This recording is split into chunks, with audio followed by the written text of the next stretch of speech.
સાબરકાંઠા જિલ્લાથી મહત્વના સમાચાર મળી રહ્યા છે ત્યારે સાબરકાંઠા જિલ્લાના હિંમતનગર સહિત આસપાસના વિસ્તારોમાં હવામાન વિભાગની આગાહીને અનુરૂપ ધીમી થી મધ્યમ ગતિએ વરસાદ નોંધાયો છે। વરસાદ પડતા છેલ્લા કેટલાક દિવસોથી અનુભવાતી ગરમી અને બફારાથી લોકોને રાહત મળી છે। વાતાવરણમાં ઠંડક પ્રસરી છે। વરસાદને કારણે શહેરના માર્ગો ભીના બન્યા છે અને લોકોએ પણ બદલાયેલા વાતાવરણનો આનંદ માણ્યો હતો। બીજી તરફ ખેડૂતો હવે સારા અને સતત વરસાદની રાહ જોઈ રહ્યા છે, જેથી ખેતીની વાવણીનું કામ પૂરજોશમાં શરૂ કરી શકાય। સાબરકાંઠા જિલ્લાના હિંમતનગર સહિત પાનપુર, આરટીઓ સર્કલ, મહેતાપુરા સહિતના વિસ્તારોમાં વરસાદ નોંધાયો હતો।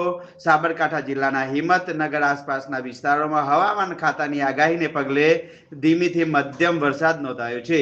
વરસાદ પડતા છેલ્લા કેટલાક દિવસોથી અનુભવાતી ગરમી અને